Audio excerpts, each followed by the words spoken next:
Thank you very much indeed, Geordie. I can now see why I've been invited, and you will indeed be singing before the end of my session, I can promise you. At the height of the Cold War in the 1950s and 1960s, the BBC stockpiled a series of films that they would show if the worst happened, the 5-minute warning sounded, and we were all down in the bunkers. And at the top of their pile of films, what they would show us if the Holocaust, the nuclear Holocaust actually started, was a film that would give us this seemingly inconsequential message to the terrified inhabitants of Britain.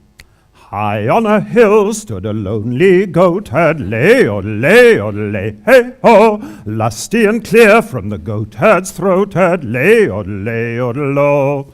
Now, why on earth, you might ask, did they decide that if we really were facing nuclear annihilation, we would want to sing The Lonely Goatherd? Well, of course, the film it comes from, The Sound of Music, arguably the most iconic musical of all times, still beating all sorts of box office records, still showed almost every Christmas day on some domestic television channel and on every bank holiday, is not just about nuns and Nazis, not just about brown paper packages dressed up in string, but it is essentially a moral, spiritual story. It's a story about the triumph of good over evil. It's a story about finding your vocation in life. There is that wonderful piece of dialogue between the Mother Superior and Maria before she sings the song that should be our chairman's theme tune, Climb Every Mountain.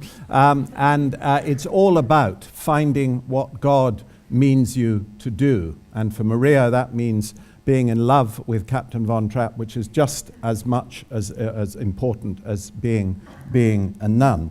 And indeed, that song, The Lonely Goatherd, from which you've heard a brief clip, and you can sing along if you want to later, actually has extraordinary spiritual resonance. I teach, among other things, pastoral care and pastoral theology here, and there is a whole pastoral theology in the concept of the lonely goatherd. Many of us who are involved in pastoral work and parish ministry, I think, are actually lonely goatherds, even if we don't all yodel.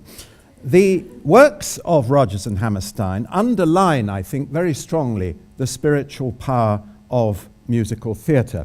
I've just supervised a doctoral student who I'm delighted to say got her doctorate, had her viva last Wednesday, and she was working on the theme of spiritual yearning in the musicals of Rodgers and Hammerstein, and particularly on the influence on Hammerstein of his liberal Protestant background. Everyone thinks Hammerstein was a Jew. His father was a lapsed Jew. His mother was actually a Scottish Presbyterian who came over from Scotland to America and became a Unitarian. And Hammerstein was reared in American Unitarian Universalism. And that's where he got, I think, and my doctoral student does as well, his idealism from. This is where he was fired with the themes that he put into his musicals, the theme of universal brotherhood, the theme of racial equality. Very interesting that Hammerstein was one of the first people to join the anti-Nazi League in the United States in the 1930s.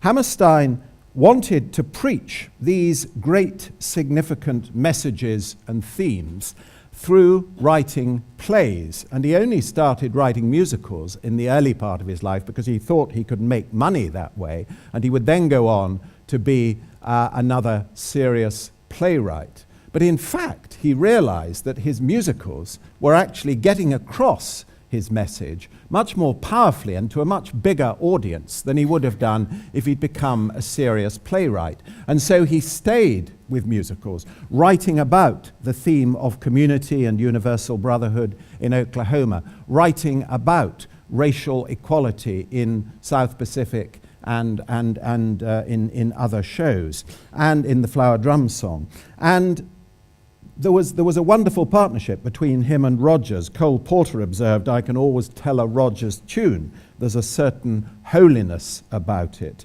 And Stephen Citron, writing a biography of Rodgers and Hammerstein, said that he leaves their audiences glowing with feeling and message, as well as giving them a good time. Rodgers and Hammerstein really establish a paradigm for musical theatre, which is carried on for the rest of the 20th century, full of moral message, full of optimism, full of dreams. In my book about the message of musicals, I call it "You've Got to Have a Dream," which is, of course, a quote from South Pacific. But if you look at most of the great blockbuster musicals, they are about dreaming. They are about human dreams and dreams of a better world, or dreams of being in a better place or a better person. When the center of gravity in musicals shifted from Broadway to London, which it did round about 1970 with Tim Rice and Andrew Lloyd Webber's Jesus Christ Superstar, you get a very different set of messages coming in to musicals. More angst, more dreams not coming true, much more gritty, much more realistic, much less of the optimism that had fueled Broadway, and yet still huge spiritual influence. In his biography of Andrew Lloyd Webber, called Cats on a Chandelier, Michael Coveney describes the theme, and I would entirely agree with him, that runs through all Lloyd Webber's music as being that of spiritual yearning. Wishing you were somehow here again, wishing you were always near. Now there's a song which you'll all know from Phantom, sung by Christine as she stands at the grave of her father. And that's a song with huge spiritual power. Again, I use it when I'm teaching pastoral care. I've used it in bereavement counseling, because that song wonderfully takes you through the stages of classic grief, what we all feel when we've lost someone close to us. And it also takes us to the point we all need to reach when we've lost someone, which is that very difficult, but that very necessary letting go. And it's a wonderful evocation of grieving, the grieving process. Talking of bereavement leads me to one of the ways in which musicals are very clearly demonstrating their spiritual power. Figures recently released by the Cooperative Wholesale Funeral Society, which are the biggest providers of funerals in this country, show that pop songs and songs from shows are now outnumbering hymns in British funerals by 2 to 1. And it's certainly borne out by my own experience. I take a lot of funerals predominantly at Holy Trinity Church here, where I'm the associate minister, and I probably take 20 or more a year. And I've recently taken funerals which have involved the music of Freddie Mercury and Queen. My Heart Will Go On from Titanic, which is consistently in the top 10 songs requested at British funerals, tracks from Phantom and other ones. And these are songs that are speaking to people in their moments of deepest grief and yearning. There's also a lot of God talk in musicals, and not least in Les Miserables, which the film version of which, of course, has rightly made such an impact in earlier this year. Les Mis is actually an interesting example of something which has got more and more spiritual in its different incarnations. Some of you will know the original novel by Victor Hugo, which is not particularly spiritual. It reflects Hugo's own free-thinking deism. The first French concept version by Alain Boublil and Claude Michel Schoenberg, which was the start of the musical, is almost aggressively secular if you listen to it. The English language libretto, written by Herbert Kretzmer and put on, of course, by Trevor Nunn originally at the Barbican, is much more obviously religious. It reads like a religious text, references to the never-ending road to Calvary, the blood of the martyrs, huge numbers of songs conceived as prayers, God on high, hear my prayer, and so on. And in the film, it's even more specifically religious and specifically Christian. I find it fascinating. The imagery of the cross comes up again and again in the film. And of course, the songs from Les Mis have been used as anthems for all sorts of causes, empty chairs and empty tables for the victims of HIV/AIDS. Les Mis is about the power of redemptive love, the power of sacrifice. It's also about how different people conceive God.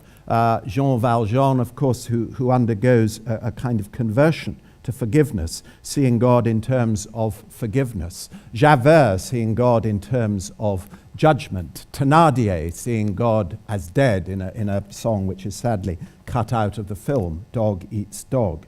Fantine, of course, who dreamt early on that God would be forgiving, but the tigers of the night come and shatter her dreams. There's a huge amount of spirituality in musicals, particularly in Les Mis, and we're going to finish off by singing together, as lustily as you can, the final chorus from Les Mis, which is pretty well straight from the Bible and could easily be sung in church, just to give you some sense of the spiritual power of musicals. Do you hear the people sing, lost in the valley of the night? It is the music of a people who are climbing to the light. For the wretched of the earth, there is a flame that never dies. Even the darkest night will end and the sun will rise. They will live again in freedom in the garden of the Lord. We will walk behind the plowshare. We will put away the sword. The chain will be broken and all men will have their reward. Will you join in our crusade? Who will be strong and stand with me somewhere beyond the barricade? Is there a world you long to see? Do you hear the people sing? Say, do you hear the distant drums? It is the future that we bring when tomorrow comes.